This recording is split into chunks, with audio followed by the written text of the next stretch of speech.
귀한 찬양 감사합니다. 하나님 큰 영광 받으신 줄 믿습니다. 오늘 우리 읽은 본문에는 여호수아와 이스라엘 백성들이 실수하는 장면, 속아 넘어가는 장면이 기록되어 있습니다. 이스라엘 백성들은 아이성 전투에서 승리를 하였고요. 그러고 나서 그리심산 에발산에 제단을 쌓고 그 앞에서 율법을 읽으면서 하나님과 언약을 다시 갱신하는 일들을 하게 되었습니다. 승리했고 하나님의 말씀을 들었습니다. 이제 많이 들떠 있는 상황이었죠. 이미 가나안 땅을 다 차지한 것 같고 이제부터는 탄탄대로가 열릴 것이다 라는 그런 미래를 꿈꾸고 있었습니다. 근데 바로 그때 실수를 하게 된 것이죠. 그래서 오늘 말씀 통해서 혹 우리 삶 가운데 있을지 모르는 신중하지 못하였던 점들이 있다면, 영적인 게으름으로 깊이 생각하지 못하고 그저 세상이 타협하고 이야기하는 대로 귀 기울이고 거기에 넘어가서 실수하였던, 그리고 실수하려고 하는 그런 부분들이 있었는지 우리 삶을 돌아보실 수 있기를 바랍니다. 믿음이라는 명목으로, 믿음이라는 핑계로 신중하지 못하게 선택하고 행동하고 말했던 모습들, 그런 모습들이 있으면 우리 말씀 통해서 하나님 앞에 다시 돌이키게 되고, 그래서 하나님의 강한 군사로서 계속해서 승리의 싸움을 싸워나가는 저와 여러분 되기를 간절히 소망합니다. 오늘 9장 1절 보면요, 이 일 후에라고 이제 기록되어 있죠. 이 일 후에. 이 일이 어떤 일일까 이렇게 한번 생각을 해보면 아마도 8장에 있었던 일들 후겠죠. 8장에 있었던 일들 후에 이 일이 있었다는 겁니다. 8장에는요 크게 두 가지 내용이 기록되어 있죠. 먼저 아이성 전투에서 승리한 내용이 나옵니다. 아이성 전투에서 승리한 내용. 그리고 그 다음에 이 승리한 이스라엘 백성들이 에발산에 제단을 쌓고 율법을 낭독하고 하나님과 다시 언약을 갱신하게 된 그 사건이 이제 나와 있죠. 승리하는 일, 승리하는 사건, 그 다음에 말씀의 큰 은혜를 받은, 하나님 앞에 다시 서게 된 그런 사건들이 있습니다. 둘 다 이스라엘 입장에서는 너무너무 감사한 일들이고 너무너무 기쁜 일들이고 정말 큰 은혜로운 일들입니다. 그리고 9장 1절에 이 일 후에라는 거예요. 이 일 후에. 정확히 이 일이 아이성 전투의 승리를 의미하는 것인지, 아니면 이 에발산에서 하나님의 말씀 앞에 섰던 일들을 의미하는 것인지를 정확하게 알 수는 없습니다. 그러하기에 우리는 이 둘 다를 염두해야 돼요. 아이성 전투에서 승리한 후에, 그리고 언약을 체결한 후에, 이 두 가지 모두가 일어난 후에 바로 지금 이제부터 말할 사건이 일어났다는 것이죠. 아이성 전투에서 승리한 후 에발산에서 축복 언약을 체결한 후에 일어난 일입니다. 이 말씀을 읽는 독자로서는 이 문맥상, 이 타이밍상 좋은 내용이 나오겠거니 하는 생각을 하게 되죠. 전투에서 승리했습니다. 그리고 하나님과 아주 은혜롭게 기분 좋게 언약을 다시 한번 체결하는 일들을 했습니다. 이스라엘 백성은 에발산과 그리심산 앞에서 경건하게 하나님의 모든 율법을 낭독하게 되었고 그 율법대로 살아가겠노라고 아멘하며 결단하는 그런 귀한 예배를, 어떻게 보면 부흥회와 같은 그러한 예배를 드리게 되었습니다. 이제 좋은 일들만 일어날 것 같습니다. 그런데 우리가 성경을 보면 9장 1절에서 2절을 보면 사실 그다지 좋은 분위기가 아닙니다. 이 일 후에 어떤 일이 일어났냐? 요단 서쪽 산지, 평지, 레바논 앞 대해 연안에 있는 헷사람, 아모리 사람, 가나안 사람, 브리스, 히위, 여부스 사람 모두가 모여서 일심으로 여호수아와 이스라엘에 맞서서 싸우려 했다. 이제 이렇게 기록되어 있습니다. 그러니까 가나안의 심께나 쓰는 모든 민족들이 다 모여서 이제 이스라엘 백성들을 대적하자라는 그런 연합을 하게 되었다는 겁니다. 이 지형적으로 보면요, 여리고성과 아이성을 정복한 이 이스라엘의 전술이 어떤 전술일까? 이 지형을 통해서 놓고 보면 아마도 가나안 민족들을 분열시켜서 각계 격파시키는 전술이 아닐까 하는 생각을 하게 됩니다. 왜냐하면 가나안의 그 가운데를 치고 들어가 이 남북의 교류를 하지 못하도록 길을 막아버리는 전술을 지금 쓰고 있는 듯 보이기 때문입니다. 근데 9장 1절 2절 보면 가나안의 모든 민족들이 모였고 마음을 합하게 되었습니다. 이스라엘이 지금 의도하였던 바와는 전혀 다른 양상의 일들이 일어나게 된 거죠. 오히려 더 연합을 하게 된 겁니다. 하나님의 율법을 읽고 다시 마음을 다잡고 이제 좀 제대로 살아보겠다라고 그렇게 결심을 하였는데 뜻하지 않은 장애물이 찾아오게 된 겁니다.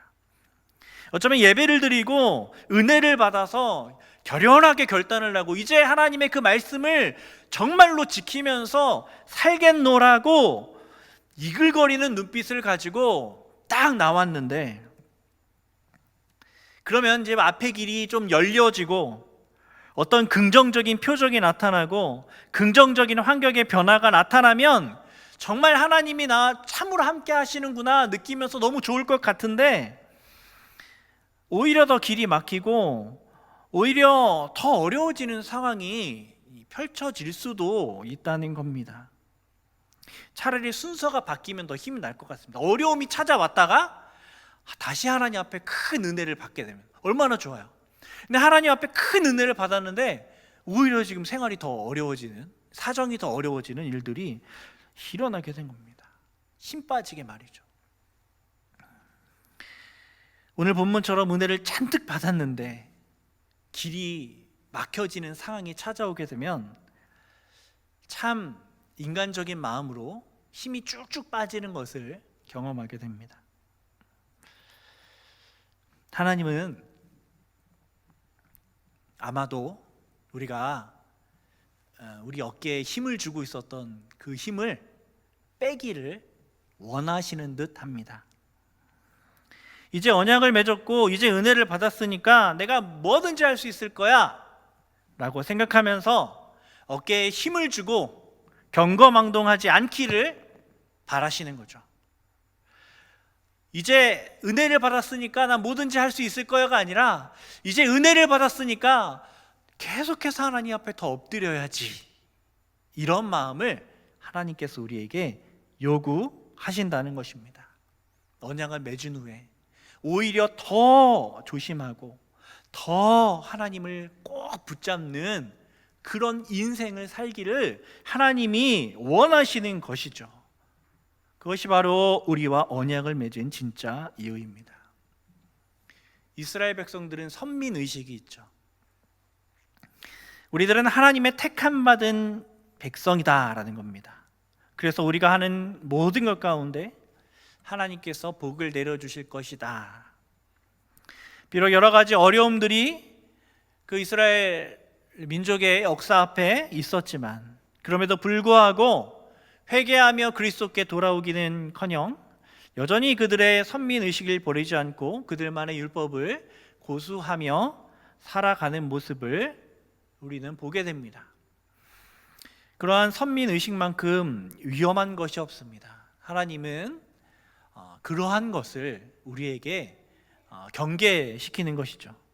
믿는 사람들은 무엇이든 잘 될 것이고 믿는 사람들이 하는 것은 하나님이 다 좋아하실 것이다 라는 생각만큼 위험한 생각이 없습니다. 교회가 하는 일은 다 잘 되고 저 옆에 조계사에서 하는 일들은 다 망하게 될 것이다, 이런 생각들.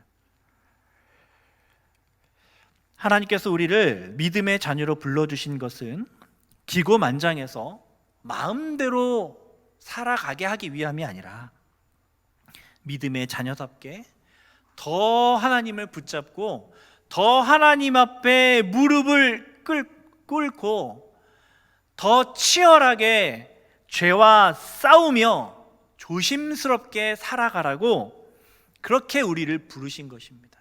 그러라고 우리에게 은혜를 허락하여 주신 것입니다. 그러하기에 은혜를 받은 후에 율법을 체결한 후에 갑자기 길이 활짝 열리게 하지 않으시고 어떤 경우 더 어려움을 허락하시고 더 기도의 제목을 허락하여 주셔서 하나님 앞에 기도하게 하시는 것이죠. 은혜를 경험하고 하나님의 선한 인도하심을 경험하였다면 안심하고 기도 안 하는 것이 아니라 더 기도해야 됩니다. 더 하나님 붙잡아야 됩니다. 하나님이 인도하시기에 나는 마음대로 살아도 되겠다 하는 것이 아니라 하나님이 인도하시기에 더 하나님께 묻고 더 하나님께 더 겸손하게 나아가야 하는 것입니다. 그렇게 이 하나님의 인도하심을 믿는 백성답게 겸손하게 하나님 꼭 붙잡는 저와 여러분 되기를 간절히 소원합니다. 근데 오늘 본문 말씀 보니까요, 이 이스라엘 백성들이요 우쭐한 마음에 여호와께 묻지 않고 결정하여 속아 넘어가게 되는 이야기가 기록되어 있습니다. 3절 보면 기브온 주민들이요 꾀를 내어서 찾아오게 됩니다. 그들은 1절, 2절에 나왔던 연합하여 이스라엘을 대적하려던 그 가나안의 족속들과는 다른 선택을 합니다. 이스라엘을 대적하는 대신 이스라엘과 평화 언약을 맺고자 선택을 한 것이죠. 사실 하나님께서 가나안 민족들에게 원했던 반응이 어떤 면에서는 이 기브온 주민들과 같은 반응이 아닐까 하는 생각을 하게 됩니다. 물론 기브온 주민들과 똑같이 악한 꾀를 내어서 이스라엘을 속이는 방법은 하나님의 뜻이 아니겠지만 강력한 하나님의 능력 앞에 대항할 마음을 먹는 대신에 그 하나님 앞에 고개를 숙이고 들어오는 그것이 바로 하나님의 뜻이겠죠. 사실 기브온 주민들인 히위 족속은 세력이 약한 부족이 아닙니다. 여호수아 10장 2절을 보면 기브온은 왕이 다스리는 나라처럼 큰 성이고 아이성보다 크고 그 사람들은 다 강한 사람들이었다고 이제 말씀하고 있습니다. 강한 족속에서 나름 힘이 있었습니다. 그럼에도 불구하고 기브온은 이스라엘과 전쟁하면 안 된다는 것을 알고 있었습니다. 하나님 앞에 대항하면 우리가 멸절될 것 같다라는 생각을 하게 되죠. 그래서 그들이 하나님 앞에 고개를 숙이면서 지금 이스라엘과 동맹을 맺으려고 꾀를 내고 찾아오는 것입니다. 그래서 이런 생각을 하게 된 기브온 주민들이 그냥 정직하게 고개를 숙이면서 자기의 죄를 회개하면서 나왔으면 좋았을 텐데 속이는 방법을 택하게 되죠.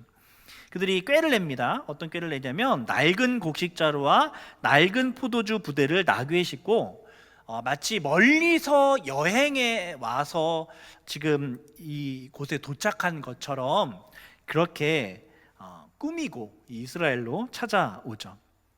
또 낡아서 기운 신을 신고 낡은 옷을 입고 마르고 곰팡이가 난 떡을 준비하고 또 6절 보면 이스라엘에게 우리는 먼 나라에서 왔다. 이제 우리와 조약을 맺읍시다. 이렇게 제안을 하는 모습을 보게 됩니다. 그러니까 우리가 멀리서 왔다는 모든 준비들을 막 이렇게 거짓말로 꾸며내서 그렇게 이스라엘 백성들에게 와서 우리와 조약을 맺자. 이렇게 이야기를 하는 것이죠. 그러자 7절에 보니까 이스라엘 사람들이 이렇게 이야기를 합니다. 너희가 우리 가운데 거주하는 듯하니 우리가 어떻게 너희와 조약을 맺을 수 있으랴? 이렇게 거절의 뜻을 밝히죠. 그러니까 지금 이 주변에 있는 우리가 멸절해야 될 그 주변 사람들인 것 같은데 우리가 어떻게 너희와 조약을 맺을 수 있겠냐? 이렇게 얘기하는 거죠. 아마도 이 기브온 거민들에게 가나안의 냄새가 났던 것 같습니다. 가나안 거민 같은데? 이런 생각을 하게 된 거죠. 그러나 이 기브온 거민들은 포기하지 않고 8절에 보면 이스라엘의 지도자 여호수아에게 좀 더 그럴듯한 변명을 늘어놓습니다.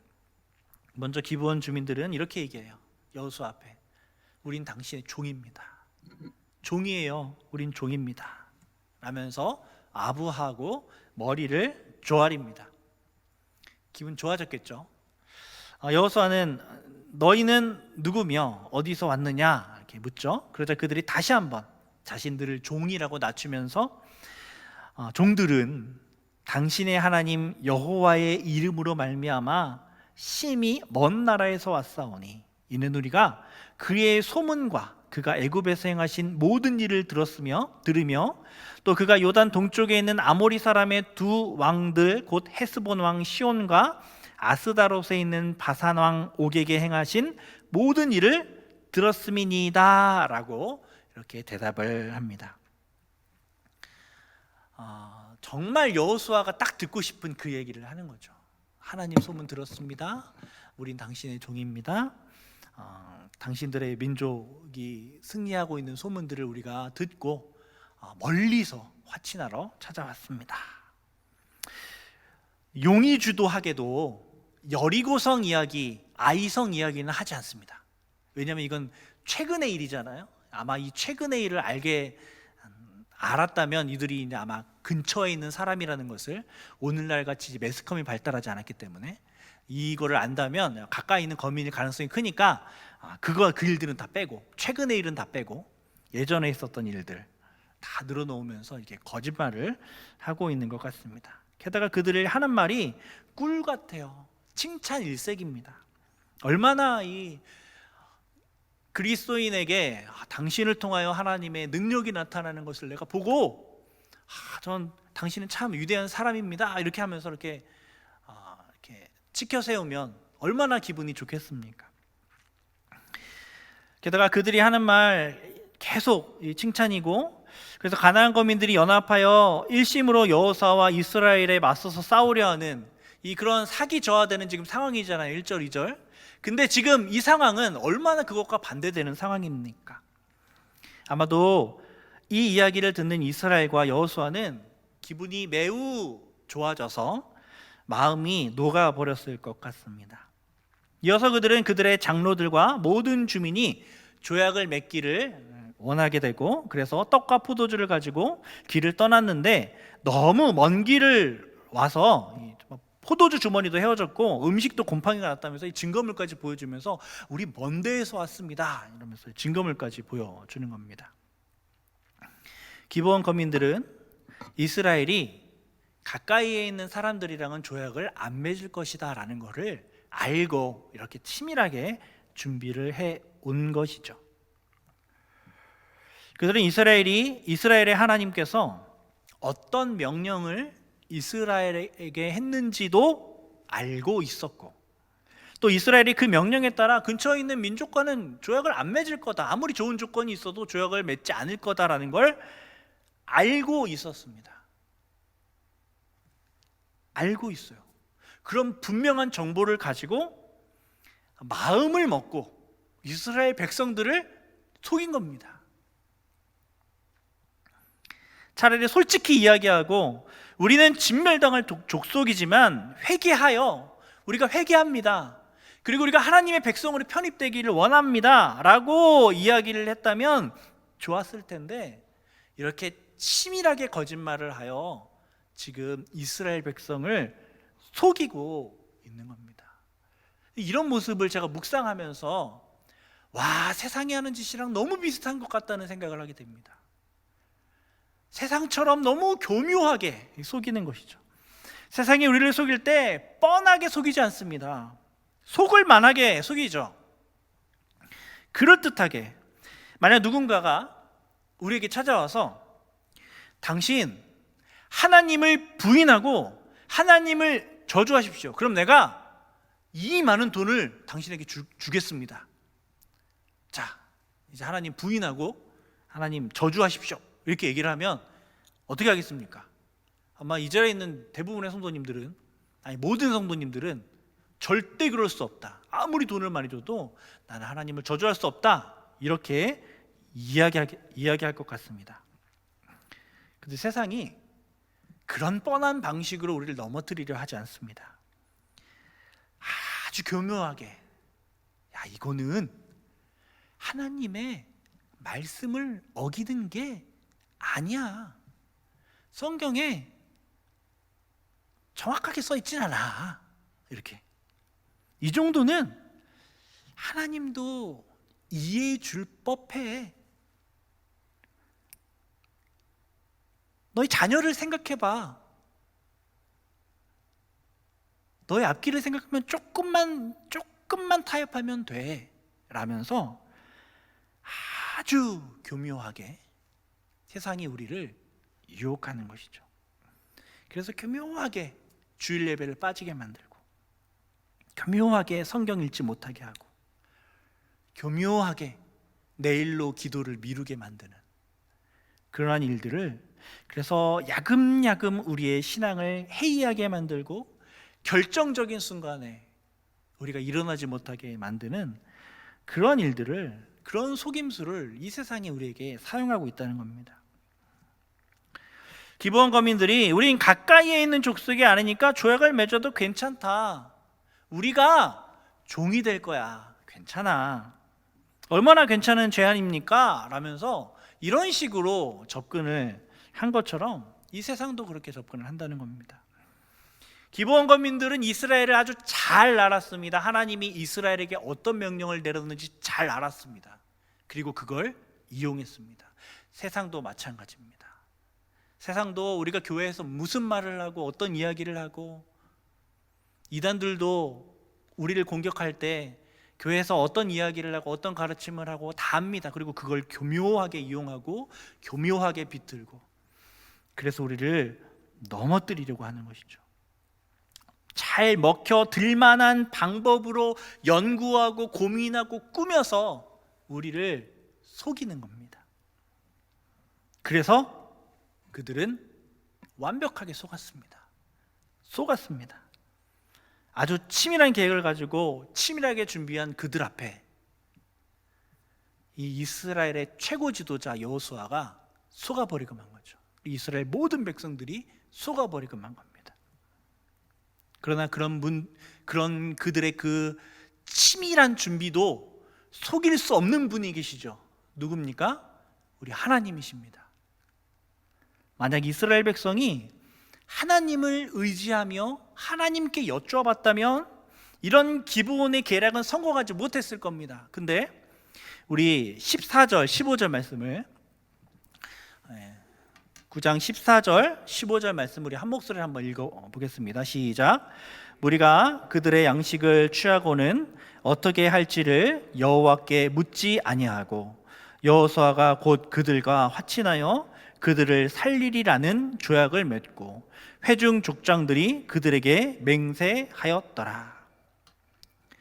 이스라엘이 그들의 양식을 취하고는 어떻게 할지를 여호와께 묻지 아니하고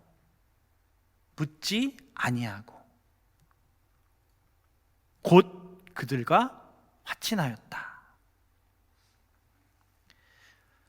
너무도 확실해 보이는 그 기브온 거민들의 증거를 보고 여호와께 묻지 않고 결정을 해버린 것입니다. 8장에서 하나님과 이 축복의 조약을 맺고 또 아이성 전투에서 승리한 이들이 그 경거망동한 마음을 가지고 저주의 백성들인 기브온과 속박의 조약을 맺어버리게 된 것이죠.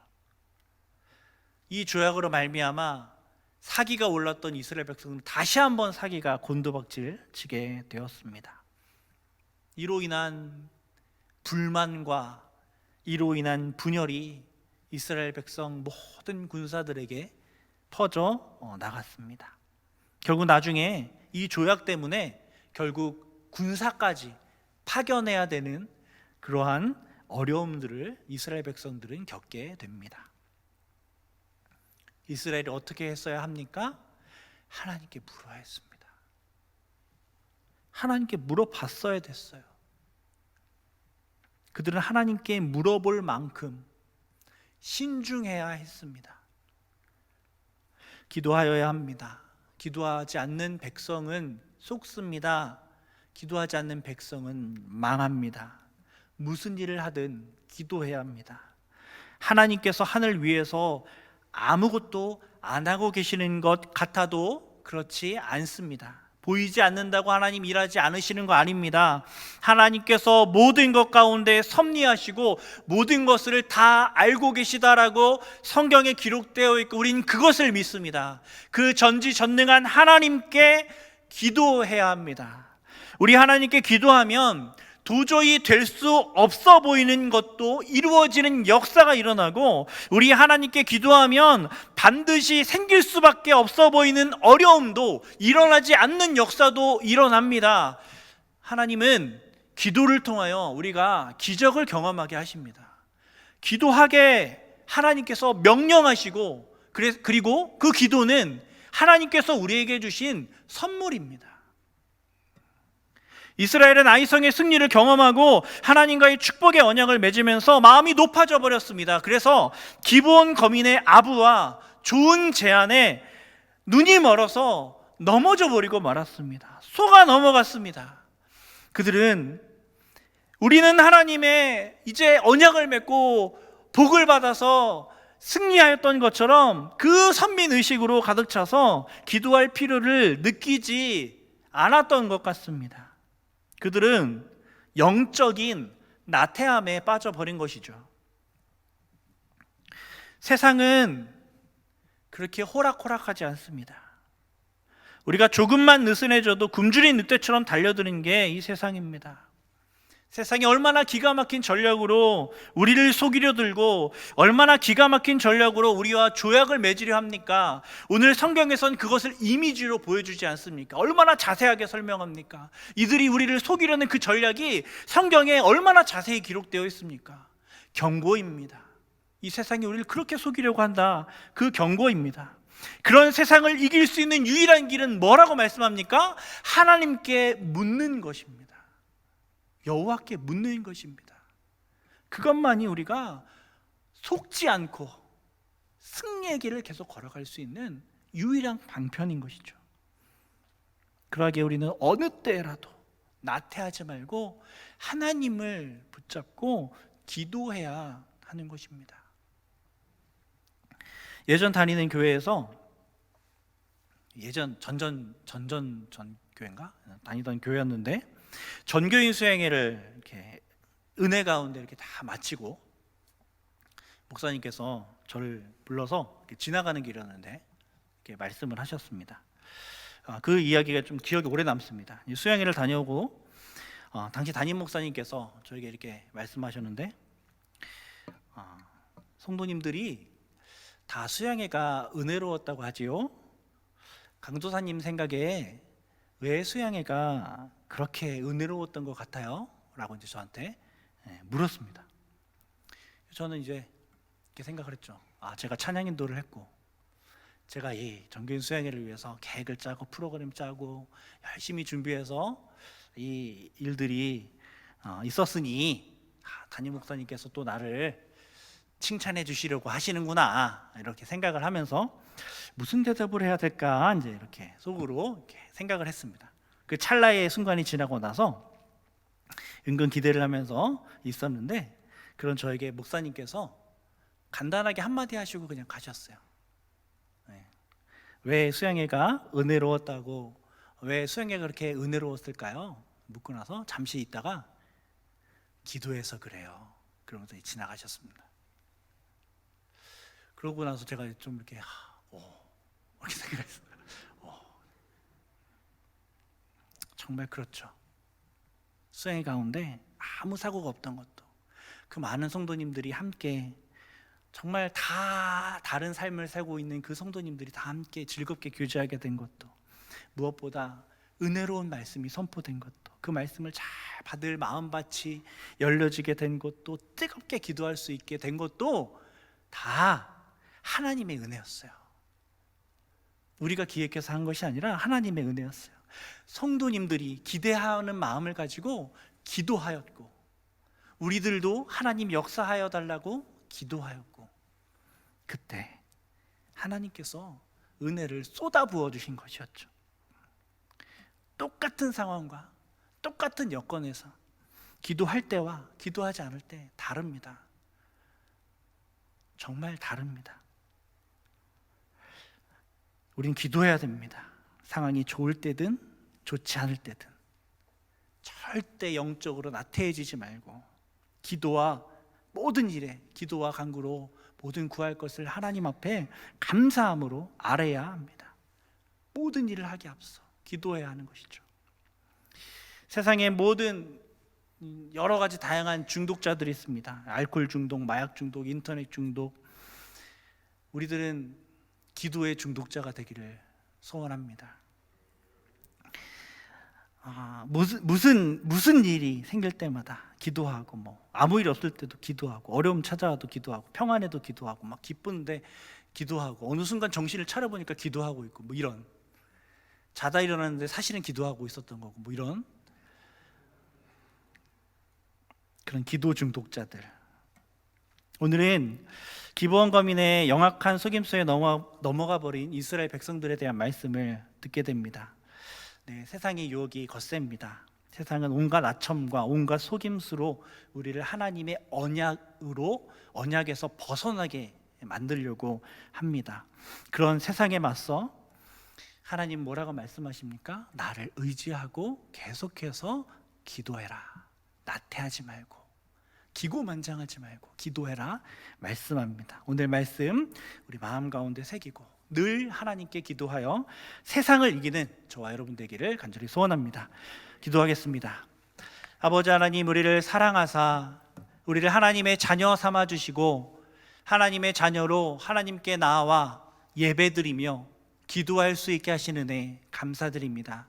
하나님, 우리의 삶에 지금 어떠한 굴곡이 있고 또 어떠한 기쁨이 있고 또 길이 열리든 길이 열리지 않든 어떠한 상황에 처해 있든지 간에 우리가 늘 힘써 하나님 붙들고 기도하는 자 되게 하여 주옵소서. 이 세상의 유혹과 속임수에 넘어가지 않는 하나님 백성 되게 하여 주옵소서. 말씀하신 주님께서 우리의 삶 가운데 이루실 줄 믿고 감사드리며 예수님 이름으로 기도드립니다. 아멘.